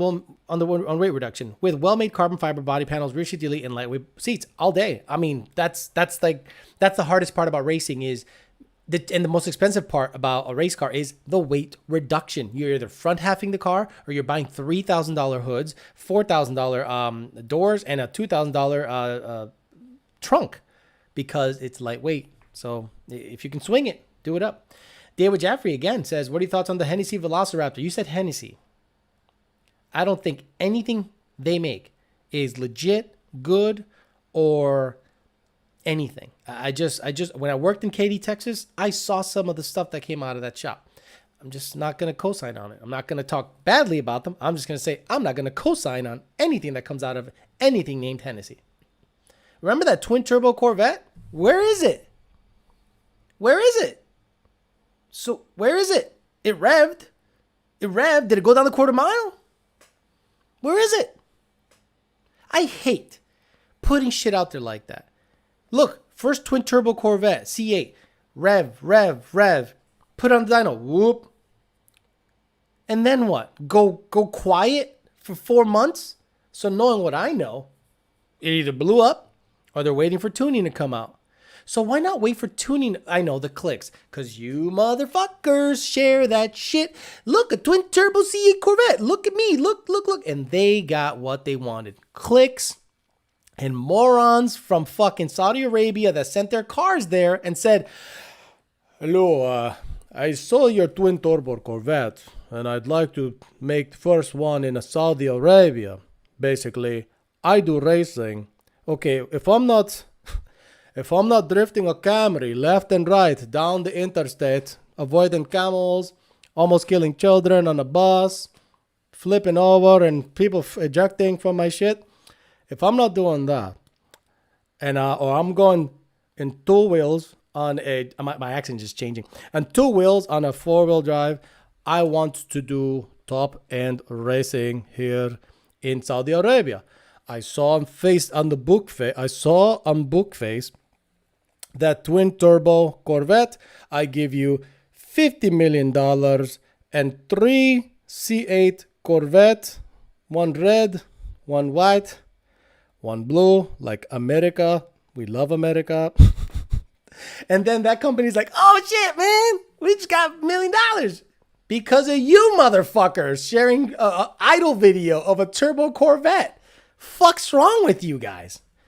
God damn it. Hate you guys." Yeah. Yo, Alex, how often do you do the old scratch and sniff? So like the side of my sack up against okay, when you're sitting down at this job and you're just emanating just ball sweat and just farting, once in a while you're like, I wonder what that smells like. And then you're just like, that's fucking gross. Then you shower. Would Lund Racing prefer we upgrade to the 326 N-Gauge firmware? Change log is vague. Any changes you care to discuss? Doesn't matter. I mean, we like you to be on the latest and greatest that's on the site. So if it's on the Lund Racing site as an upgrade, go ahead and do it up. I think the chat is frozen. Here we go. Ken Bell didn't answer the phone or social media, so I finally bought a Stage 2 Gen 5 and long tubes for my 16 on the Memorial Day sale for custom tuning. I can't data log on the street at 150 mile an hour. What are my options? Mail order tune still good? Hell yeah, Mike Wolverton. Mike Wolverton, most of the 8-second and 9-second cars we tune never see a dyno. The guy goes, let me go at third gear wide open with Siki tires, and fueling is good. And can you get a fourth gear hit? And they get a fourth gear hit till about 6,000. I'm like, dude, next is track logs. They go to the track knowing that that track day is not going to be a personal best day. It's going to be a data logging day. So they pay $20 and now they have a sticky track to log on 3 or 4 times that night. Boom, boom, boom. Get us data. The next day they go, here's 4 logs for you. And the third one is the cleanest. And I go, oh, boom, boom, boom. Shift schedule, timing, send it. The next track session, you're ready. You're ready to party. Thoughts about throwing a supercharger or turbos on a daily? It's frowned upon or good? It's good. I have a supercharged daily, white S550. Love it. I wouldn't change it for the world because life's too short to stay NA in stock. So just do it up. Dylan J says, other than a vacuum leak, what can cause hard startups? Lambda 7.0, whatever that is. Lambda is 7.0 and the car will still die. Fuel system is twin turbo S550 85. After it warms up, it runs great. Lambda is 7.0. I don't know what that means. Lambda is 7.0, like at startup. So the only thing that would cause a hard startup is 2 things. Fuel not actually getting to the rail. So if you have a return style fuel system without a check valve, that's going to be an issue. It's going to take a little longer to start up. If you have a tune by us, we just have to throw crank fuel at it. And if I have to throw more than 30% crank fuel at it, something's up. Something is causing an issue. Then I'll say, dude, get a check valve in the system. Get a check valve in the system and watch the problems magically go away. Patrick gave me money for no reason.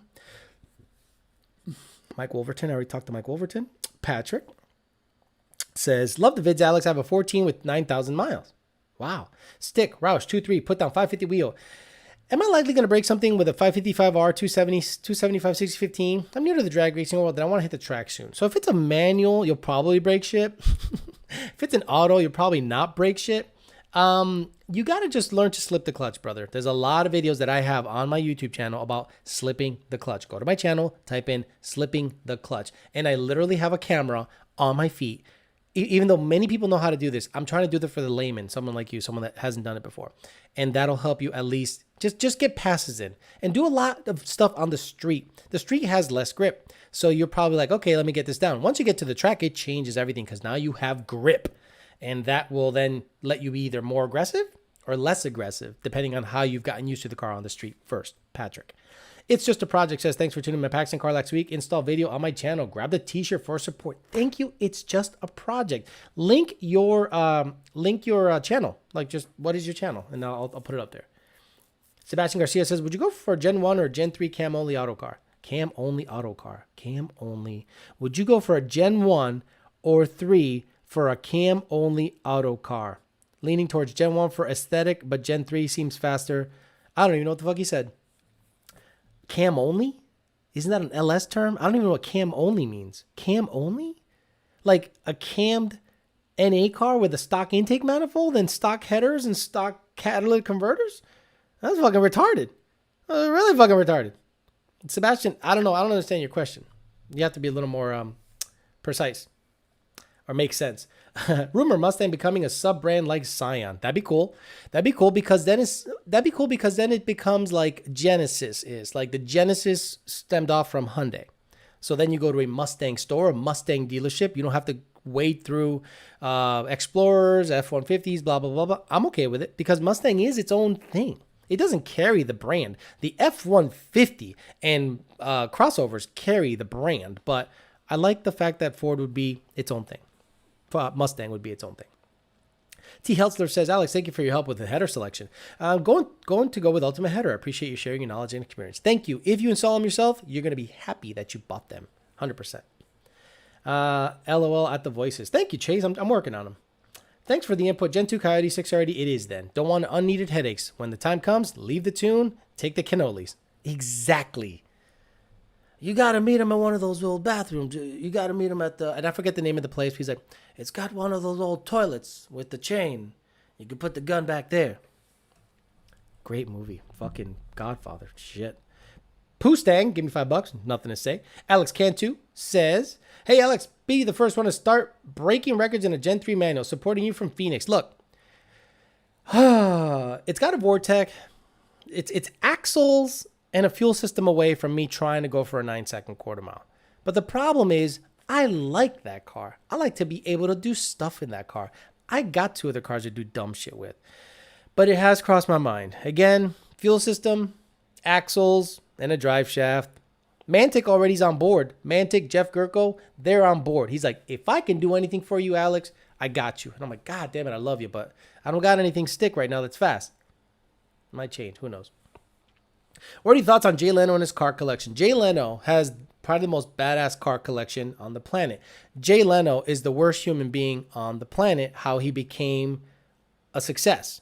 Jay Leno is a snake rat fuck who, if you look up the Tonight Show wars, the late night wars with him and David Letterman, I don't like rat fucks hiding in closets trying to get inside information so he can then basically fuck over David Letterman to get where he's at. Now, I love the fact that he has a great taste for cars.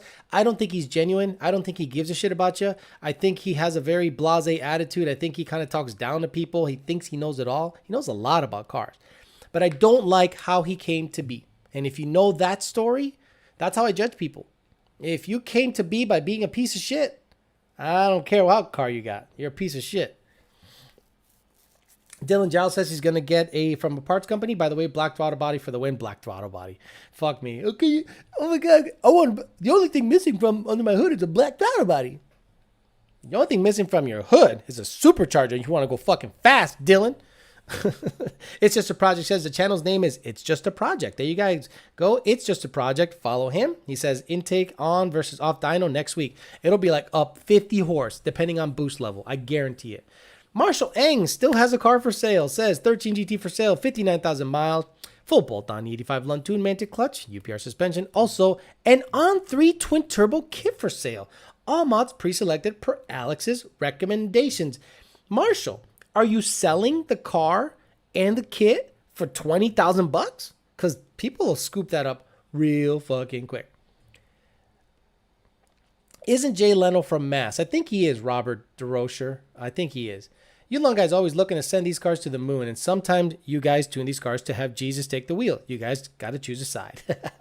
What's the max boost you can run on a stock Gen 2 Coyote on the 85? Oh, I've seen people do 20. You know, like 1,000 wheel. Or, you know, I saw a guy with an Armageddon kit, like I think 16 PSI made 1,012, but that's because the kit's super efficient. But you can run about 1,000 wheel, but I wouldn't do it for a lot. Twin turbo for the win, Dylan J says. Any advice on where to start with suspension for a 10 or 80 where should be headers, full exhaust, and flex tune? Call Steeda. Call up Steeda. Call up people like UPR or Steeda. Steeda, I think, has springs, and everything that is in the Blue Goose is either Ford Racing or Steeda. And that shit just works. Bio Leach says, thoughts on Coyote swapping a Ford Barra swap on my 66 Mustang Coupe. Coyote swapping or a Ford Barra? Do a Coyote swap. The Barra swap is cool. It's cool. But you're in the United States. Who's going to tune it after you're done? Unless you get some fancy shit. Oh, anybody. Haltech? Haltech? Really? Really? Haltech. Dude, get a Coyote in there. Make 800 wheel on a Gen 2 on the 85 with boost. And you can have 60 tuners tune it with an STTX4 or a Lund Racing Engage. Oh, come on, mate. Yo, kangaroo bowls. Haltech. Whole tech. I'm like, really? Fucking standalone? Really? Come on, man. Yeah, at that power level, you don't need a standalone 800 horse. Coyote shit will do it with OEM shit. Boom. Here you go. Done. How about that dip and sniff on the lady of the night? The dip and sniff on the lady of the night.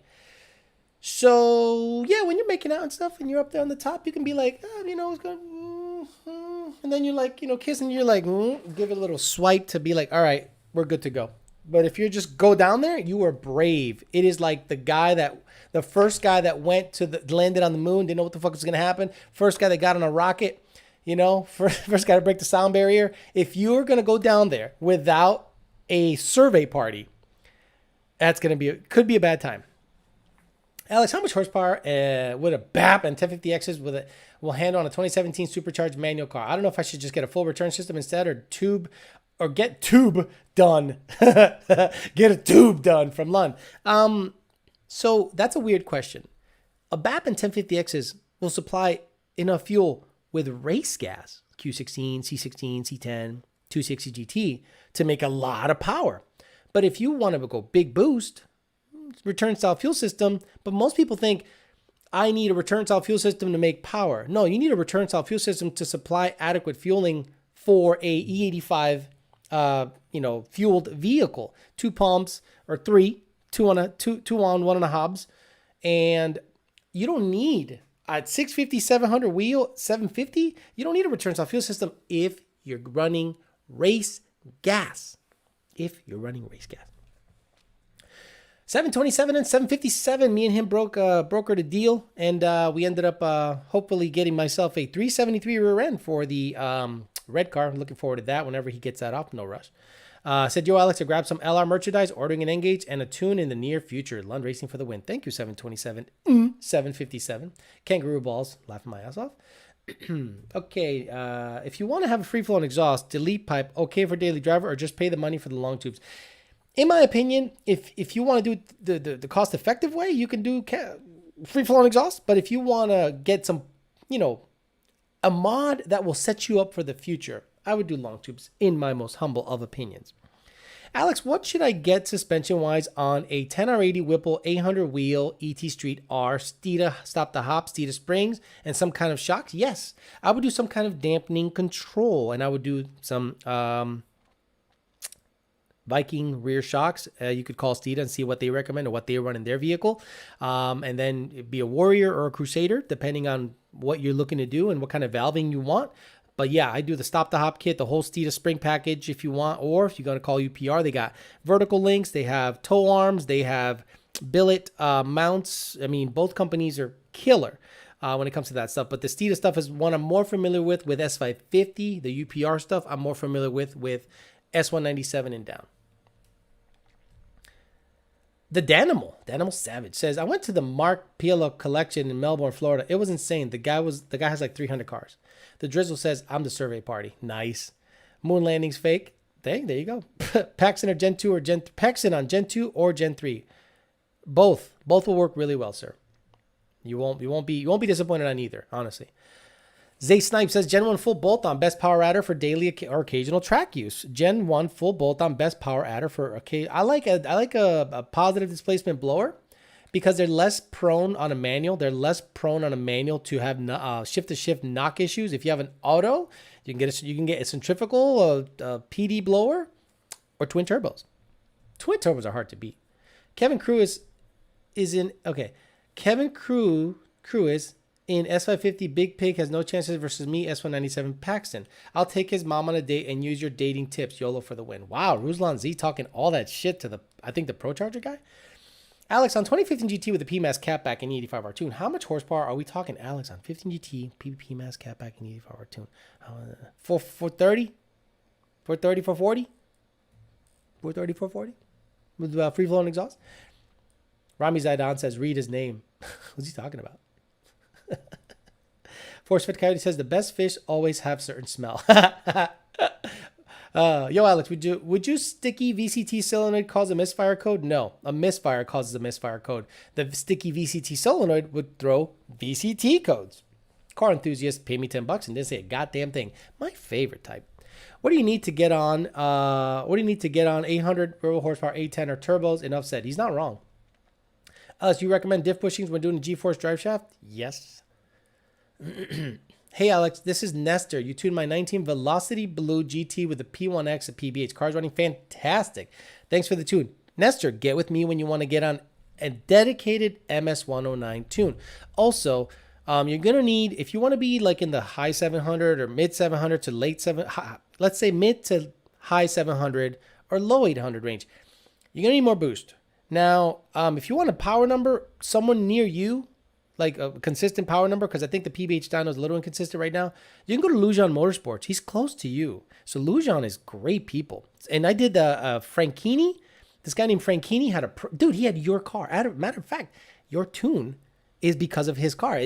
We refined his tune and we put it in your car, and I knew it'd be great. So he has E85 and he has a Procharger. So if you can talk to Franchini, who's a customer of Lujan also, and see what pulley size and head unit he has too, and he made like 820, like nothing. And he's daily driving on an 820 horsepower auto Procharge car. So Nestor, if you're going to be on MS109, we can do our best to make you some power on a boosted pump setup with you currently have.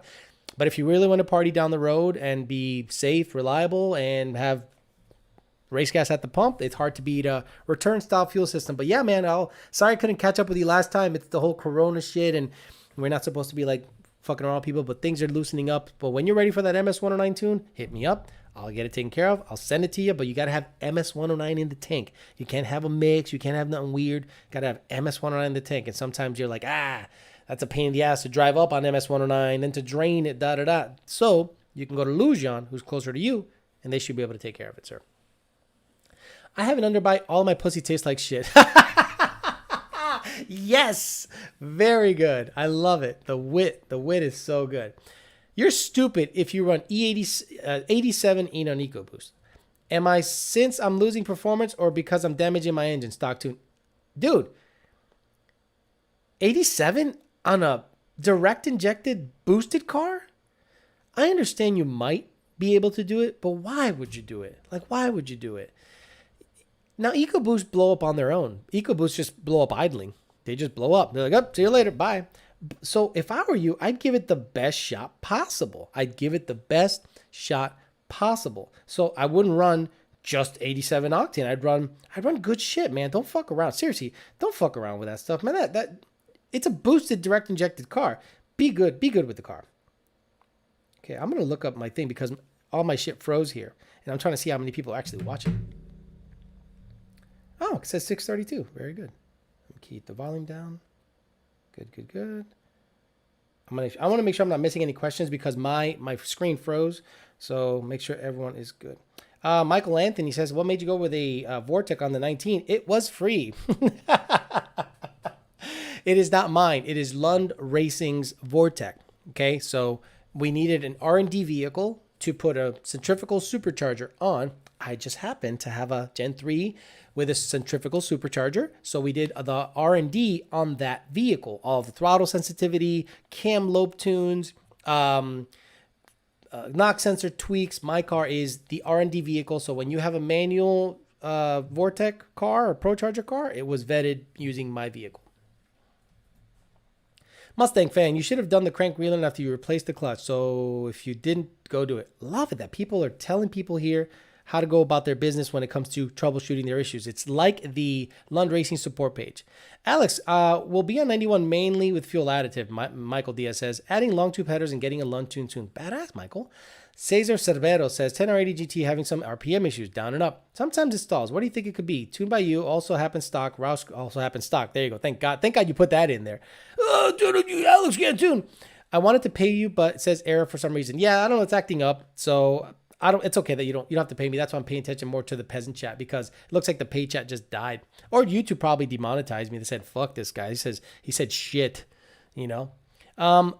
I think hit me up again in the tuning system, and I should be able to take care of you. Some of these auto cars stall based on some funky torque reduction that happens on the downshifts. And depending if you need an oil change or not, the intake cam wigs out big time. Like when you're getting closer to an oil change, the intake cam starts to kind of dance a little bit and be an asshole. How many miles on your 18 when you returned it? 6,000.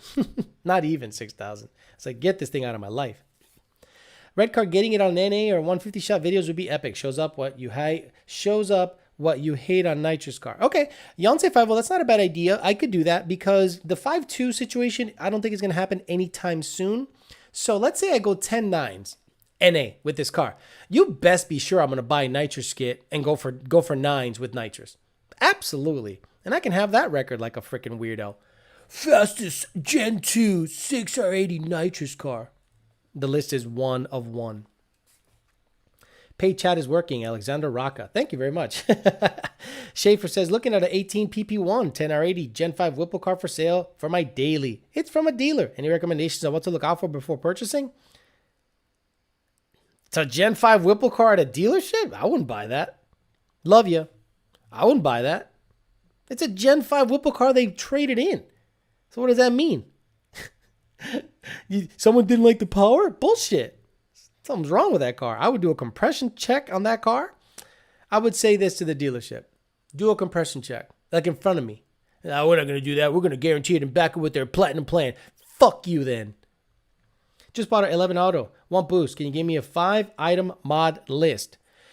Okay, 11 auto. So it is 10 years old because the 11 car came out in 2010, late 2010. So 10 pounds of boost max for now. You could do a Roush blower. You could do a VMP blower. You can do a centrifugal blower. It is an auto. So this is what I would do, honestly. I would do a centrifugal blower. I would do a Paxton 2200 because it's going to be cheap. 3/8 pulley, no lower. Booster pump. 1000cc injector, FIC 1000H, DeechWorks 95, or the preferred 1050X because, you know, the data is pretty legit. But again, the FIC 1050, the FIC 1000H is fine, and so is the DeechWorks 95. And that with some 331 gears and a 3C stall converter, that's going to be a really fun ride and safe. What's the max horsepower on FIC 1000s on E85? I also have Coyote Swap vids on my channel. About 850. I've seen anything 1000cc is good for about 800 to 850, in my opinion. I don't know if you heard of the Ring Brothers. If you have, then what are your thoughts on their projects? I have not heard of them. I'm sorry. I have not heard of them. That's not to say that I'm some badass. I have not heard of them. Can I install a return style fuel system on a bolt-on car with plans for boost in the future? Yes, King Yodi. All you have to do is do not put a vacuum reference on the regulator and set the pressure on the regulator to 58 psi. The car doesn't know any different. It thinks it's just a regular Coyote fuel system. Surely these YouTube cuts aren't so sensitive to the cunt word. That's what we call friends in Australia. Fucking YouTube. Yeah, it sucks, Chase. That's how it is. Or is it Shays? Is your name Chase or Shays, like the lounge? Answer my question, please. My thumbs hurt from typing. Red rum. God damn it. Where are you at? Alex, how would an 18 OEM intake E85 Luntune on a 17 GTR? Okay. How would an 18 OEM intake E85 Luntune on a 17 GT630 do at the track? Like an 11.7. Like my car. You know, it'll be like just like my car. My car went 12.3 on a shitty ass hot day.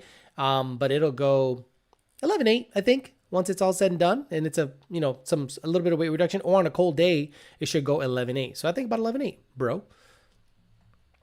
Oh, I want to go faster. Then get a converter, get weight reduction, and more mods. RGR engine back. Someone said, Awaken Evil said his RGR engine is back. Ring Brothers got badass shit, according to Forbidden Concepts. Getting a very occasional misfire on cylinder 7 at idle. Swap coils, newish plugs, just rough at idle times. Any thoughts on what I can check? Plugs, take the plugs, change the plugs. You already changed the coil. Now do a compression check. It is time to do a compression check. Sorry. Shays said it's Chase.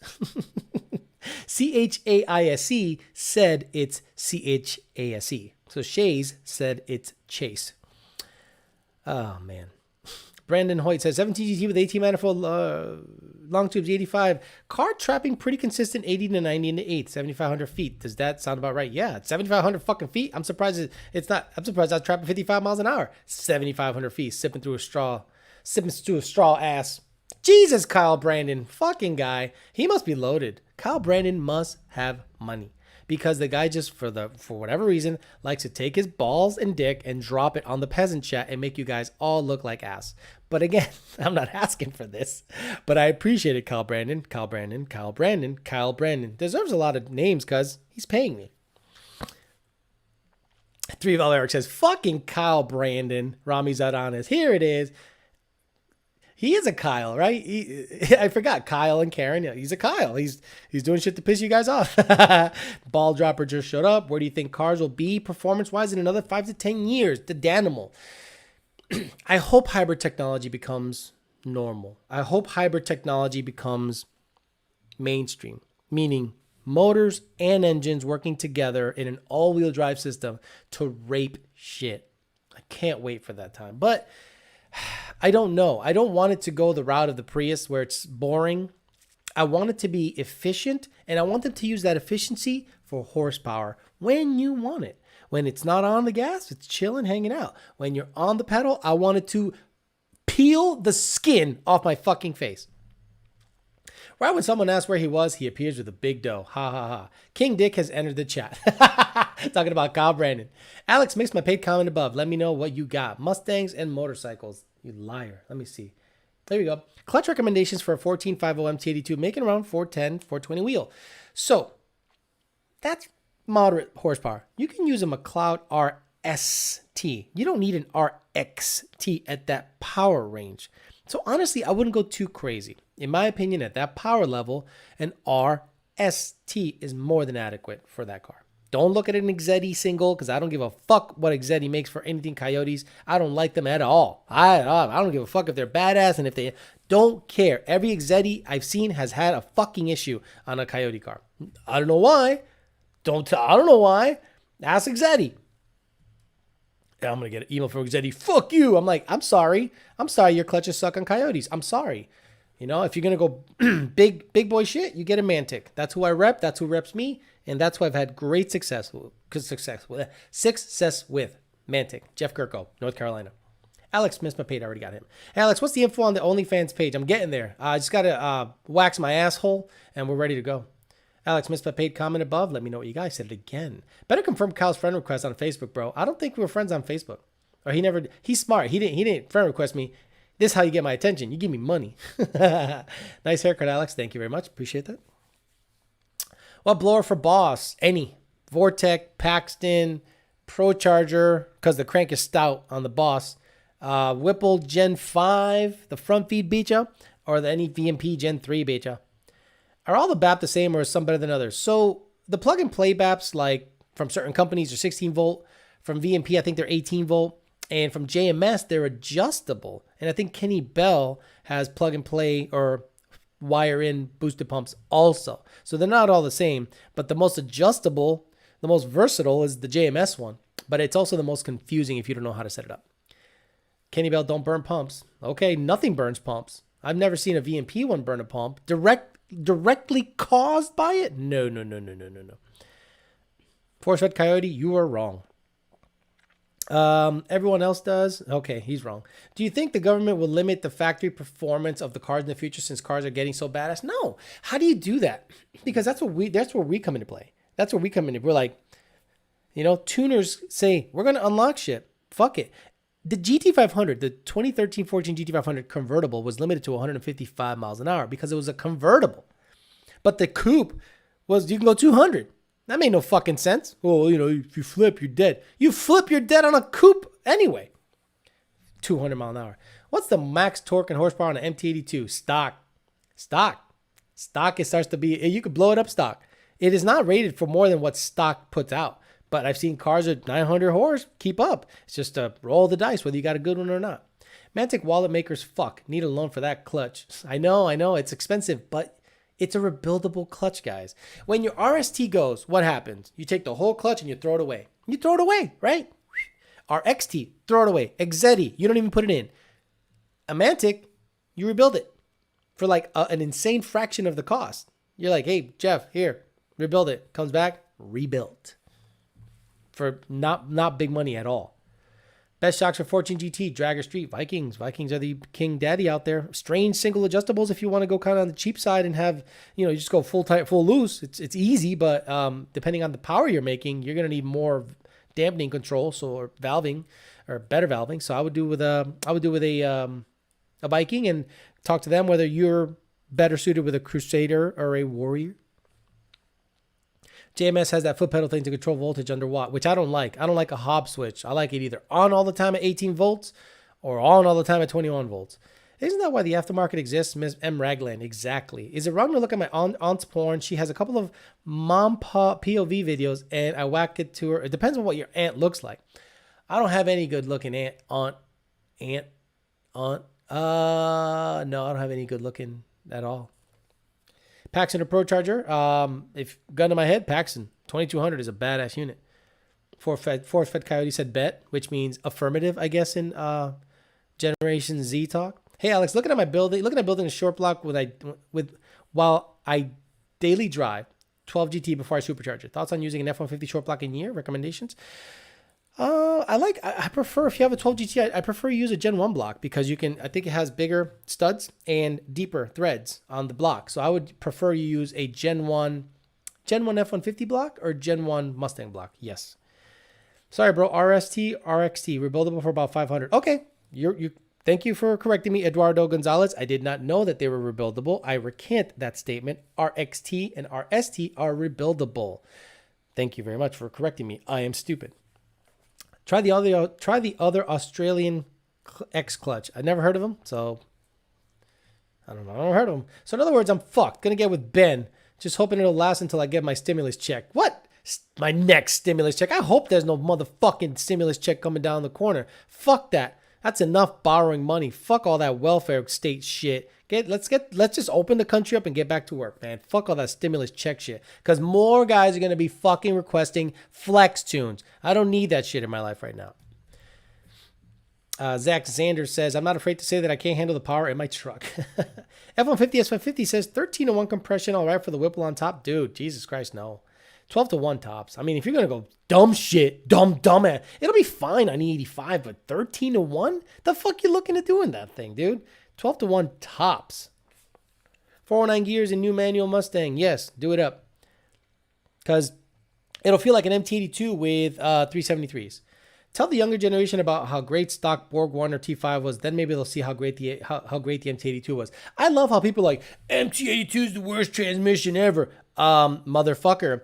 The T5, if you looked at it the wrong way, it would explode. And the car made 225 horsepower to the flywheel. So you were lucky to have a 260 wheel car, but nothing shifted better than the T5. When it was right, it had the best gate, just fucking right. You know, old school shifters worked beautiful on it. Then you put some power to it, some TFSs, a TFS stage 1 top end package, cam, heads, intake, throttle body, rocker, blowing shit up. Sucked. My paid comment was hidden by the 99 money drop.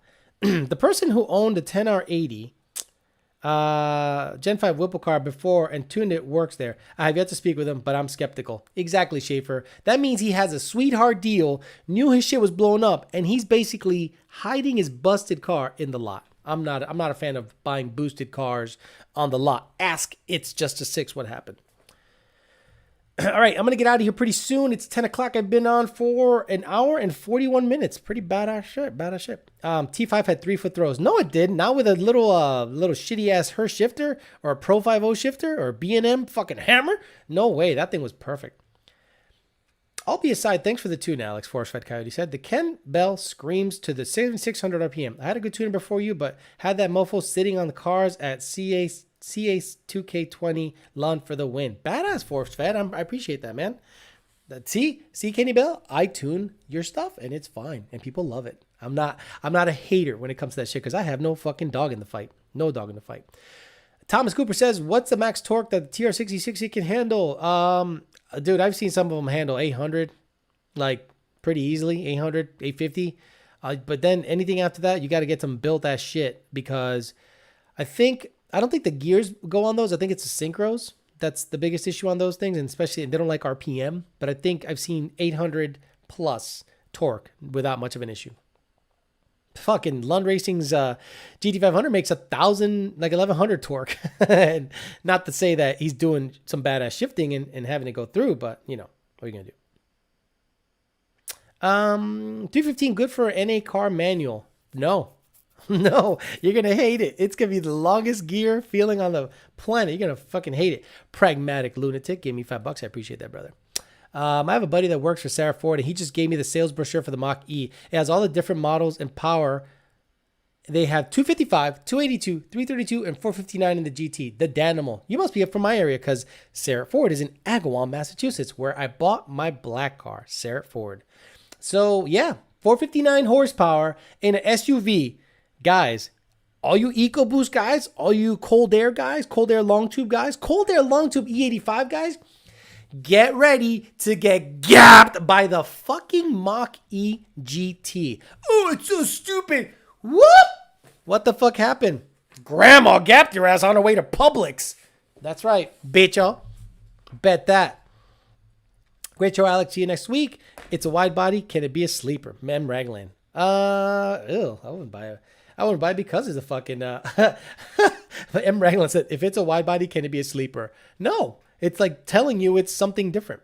The T45 was garbage too. Robert Lescault. Yes, sir. And how much of a difference is the 355 gears compared to the 315 and 10 speeds? I don't think you'll see that much of a difference. I think for boost, it's better to keep the 315. I think for max effort NA, I think it's probably a decent idea to keep the 315s in there too if you have massive weight reduction. But, you know, that's up to you. I think it's not that big of a difference. I don't think there's a huge of a difference between that stock for stock. But I think once you're putting power to the thing, things can change real quick. Okay, I'm going to get out of here. An hour and 45 minutes of straight talking shit. Who else can do that? I mean, many, but you know, what are you going to do? Okay, I'm going to get out of here. Dating stream Thursday. Yes, YouTube corrupt, anti-free speech. I have had 5 people reach out to me on Facebook and email talking about their experiences in the dating world. I'm super flattered that we had conversations. I gave them advice and they gave me permission to share the stories. One from a woman with 3 kids trying to see how to figure things out, asking for my advice, and I'm going to do my best to share her story with you guys, and hopefully you guys can, I don't know, see it from a woman's point of view. I'll share her story with you guys. The self said, Alex, Autobrock eForce 2015, auto cold starts are perfect. Car drives perfect. No check engine lights ever. Sits 2 hours and act like I don't want to start. D-Work 95's, Sweet 93, any ideas? We're going to have to look at the cold start crank fuel, which it's temperature regulated or temperature. There's a different cell and you can add more fuel there. So we'll have to get us a log when it's happening. And I'll see if throwing more fuel at it when it's warmer fixes everything. Before you can go, can you remind Kevin Cruz his Procharger S550 is no match for the Paxton S197. So Ruslan Z is going to gap the shit out of Kevin Cruz. He's going to fuck him up. The 2200 is King Daddy, and he's going to fuck your asshole dry. Not even spit on it. Okay, guys, for those of you that follow me on my dating channel, I will see you Thursday. Thanks for joining me on my Talking Shit Tuesday. Next week will be 1 year. I have been doing this.